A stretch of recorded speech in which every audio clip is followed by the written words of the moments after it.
Yes, our third speaker of the day. Losing count, sorry. The day, and Bonnie is the host of The Boss Life with Bombs podcast. Has certainly come a long way from working those graveyard shifts at IHOP and serving up beer and wings at Buffalo Wild Wings. Delivering her second elective in her level 3 pathways title, From Tacos and Tequila to Burgers and Beer. Please help me welcome to the lectern Toastmaster Bonnie Patterson.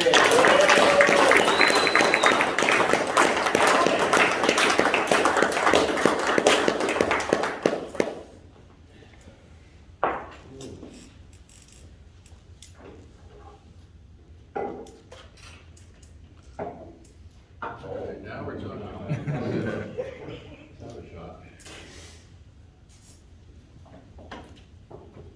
I still remember the day that I got the call. I remember it like it was yesterday. I was storming out of On the Border, frustrated as usual. And ring, ring, ring. Is this Saya being Patterson? It's Siobhan. My name is Siobhan. Sorry. This is Meredith at the Talent Acquisition Department with Universal Orlando. Oh, I'm so sorry. Yes, hi, this is Siobhan. How are you?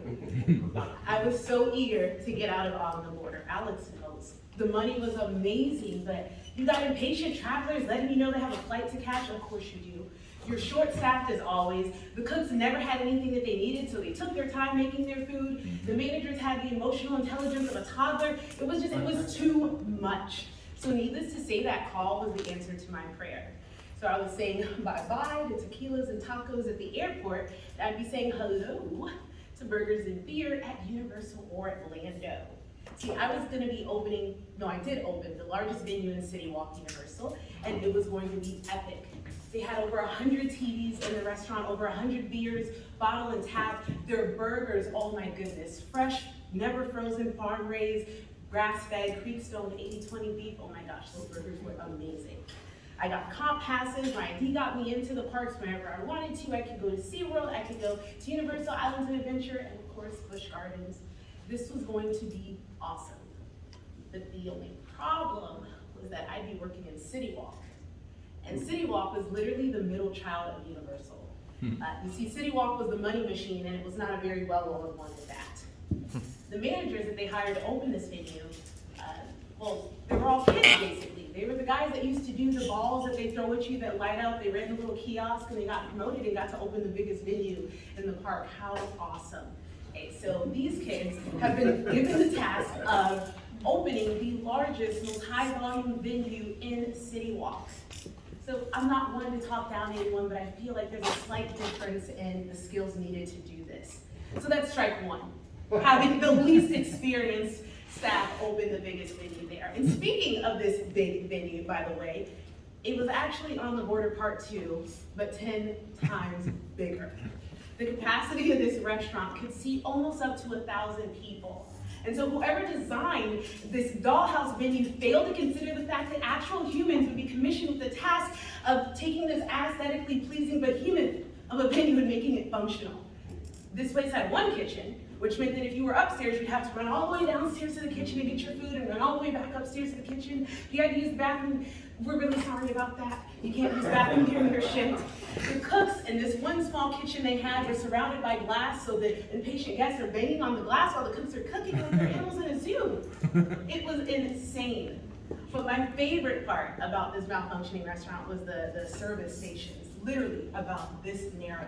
So if I'm getting drinks right here and someone's right here on the computer, we're getting real friendly, right? And so everybody wanted to get drinks and be on the computer when Bonnie was there. So that was fun.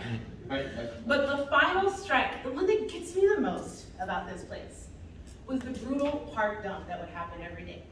So park dump is when Islands of Adventure and when Universal close their doors and you just see seas of people coming out of the parks, literally thousands of people, for 6 hours straight. From 6 p.m. to 12 p.m. we're just getting hit after hit after hit, and no one can describe this park dump better than my friend Gary Adams. And one night, Gary Adams and I were at Ale House after work, giving some lucky bartender all of the tips we had just earned. And we were drinking with other City Walk employees, and they couldn't quite understand, why do you guys hate NBC so much? It's awesome. We all have the same stuff. I don't understand. And Gary's like, oh, you don't get it? You don't get it? Hold my beer real quick. And then Gary proceeds to tell them what park dump is like at NBC. All right, check it. So park dump just happened, right? I just got sat at my first table. I walk up, I'm like, what's up? Welcome, how you doing? I'm Gary, I'll be taking care of you. I look around, bam, got another table. All right, what's good? How you doing? I'm Gary, I'll be with you in just a moment. Turn around, got another table. All right, now, bet. You know what, you guys? I'll be with you in just a minute. I'm gonna get you some water. Cool. Go back to the side station. You go and get your drinks. There's no glasses there. No problem, go to the other side station.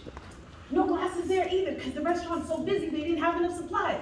So I gotta run all the way upstairs to the second floor, steal some glasses from the other servers, make sure nobody sees me, put them in the glass rack, go in the elevator, go all the way downstairs to the dish pit, to the dishwasher who's too busy to run your dishes through, so you're running your dishes through for yourself, and here comes the host.